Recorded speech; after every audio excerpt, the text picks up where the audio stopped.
The number of people living in the Adirondacks has been declining or stagnant for decades.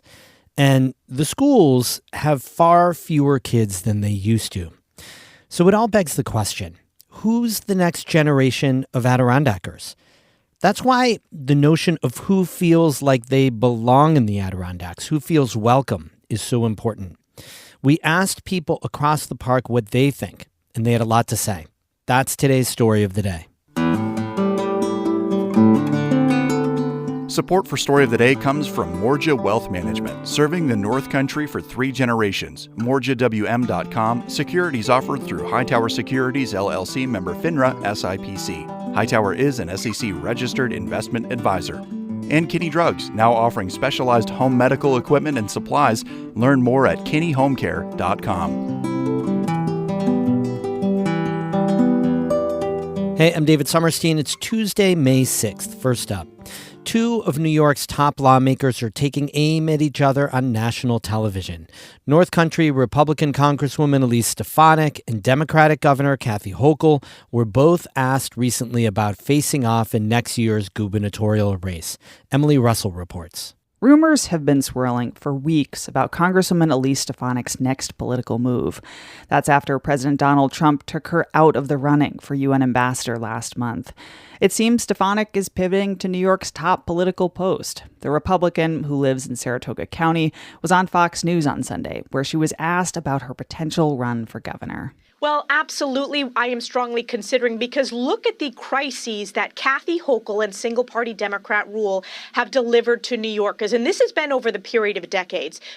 Stefanik went on to criticize high tax rates and high levels of out-migration in New York. She said New Yorkers are, quote, yearning for a new generation of leadership.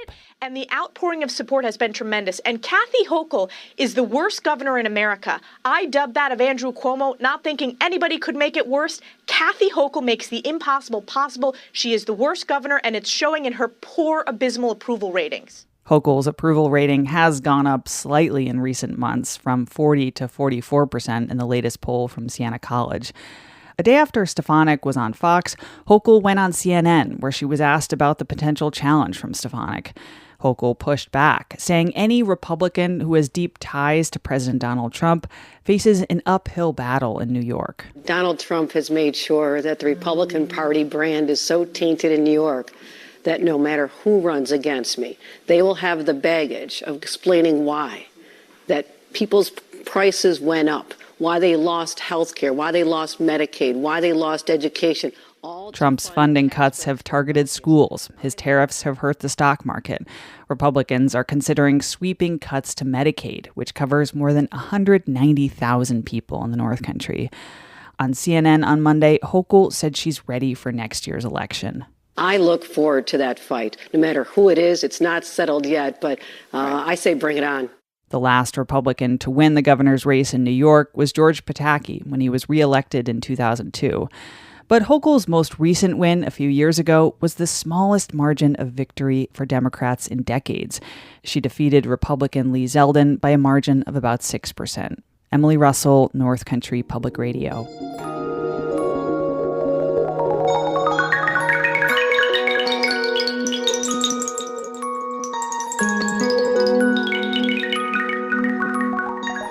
So NCPR and Adirondack Explorer have this partnership. We're sharing a reporter, David Escobar, who you've heard a bunch. He's reporting on issues of diversity in the Adirondacks and who feels welcome, who feels like they belong. So this spring, we took his reporting out on the road to the public and held listening sessions in North Creek, Old Forge, and Tupper Lake to hear what people had to say and to get ideas for another round of stories. David joined Northern Light co-host Catherine Wheeler to report back on what people had on their minds. Things that can be hard to talk about. You know, some folks talked about racism and homophobia. Other folks talked about the lack of social opportunities there are for young people, or maybe the exclusion they face being a newcomer in the area. And during each session, we passed around a recorder to capture all of those candid thoughts. Yeah, what other issues did people bring up during the sessions? Honestly, a lot of things, but Housing came up again and again. In Old Forge, for example, people were still talking about a proposed apartment development that got struck down a couple of years ago. Some of you might remember it. It would have added 52 mixed income housing units, which could have helped local families and seasonal workers afford to pay rent and live in the area full time instead of commuting from a community nearby. But there was strong pushback at a town board meeting, in part due to fears of outsiders, including refugees that have resettled in the nearby community of Utica, and the project collapsed. That moment really stuck with some people, including Eagle Bay resident Dan Kiefer Bach. We're very much an insular community, and I think that just causes a challenge when, as a young person, that housing community, when that fell apart and in the fashion that it did, it signaled to me that this is not a community for me. And that idea that Adirondack communities can feel closed off to newcomers, especially if you're not from a multi-generational local family, we heard that a lot throughout these listening sessions. All right, that's pretty interesting. Beyond housing, what other issues came up? At our first session in North Creek, people talked a lot about how to make the region more welcoming to newcomers. And one resident, Sharon Barker from North River, said that conversation is complicated. These different layers of issues. One is attracting people to live here, and one is making people feel welcome recreating here. And those intersect, but they're not the same thing. And I found, there was a lot of overlap between the feelings from people in North Creek and Old Forge, people talking about a housing shortage and a lack of sustainable job opportunities. That's just really made it hard for some of these places to attract young families or retain young adults. But even in all of that, a lot of people also talked about how people in our small community support one another and how it makes it such a special place to live. Haley Brannon grew up in Minerva, and she and her wife moved to the city, but they came back to be closer to family, and partially because they missed the town's tight-knit community. Brannon got emotional describing that feeling to us.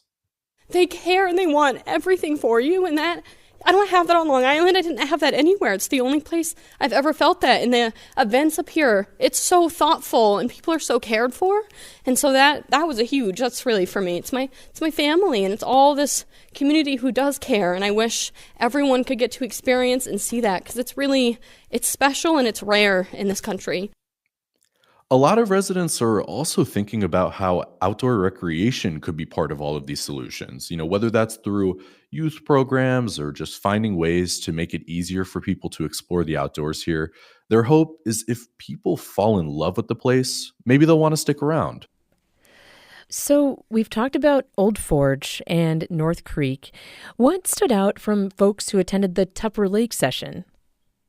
Yeah, so that conversation came just a couple of weeks after federal immigration officials detained 9 unauthorized workers at a local sawmill.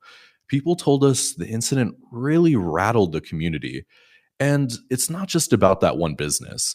There was a concern for some foreign-born workers in Tupper Lake, especially people working in the town's service industry, that they're, now having to keep a low profile since the raid. Other residents shared concerns over racism they've seen and heard in the village. There have been past reports of Confederate flags and derogatory signs displayed around the town, and some locals say they continue to see that racism. There was a lot of talk about racism and bigotry in every community we visited. I just want to make that clear. How much there is, or is it even unique to these towns or part of the national culture? People were really wrestling with what to do about all of that. And some folks pointed towards the role schools can play in all of this. But Saranac Lake Central school teacher Drew Benware says that's easier said than done. Teachers are in contact with students for 6 hours a day, if that. All the conversations that we have with them can be undone around the dinner table. The family environment is really what shapes the children. One of the comments at our listening sessions about belonging and welcoming in the Adirondacks. Our Report for America reporter David Escobar, who's covering diversity issues in the Adirondack Park, spoke with Catherine Wheeler. He'll be working on stories that came directly from people's comments at those listening sessions. So if you have a thought and weren't able to make it, email him, david@adirondackexplorer.org. Music today by Tim Ellifritz of Johnsburg and Ben Cato of Jay. I'm David Summerstein, North Country Public Radio.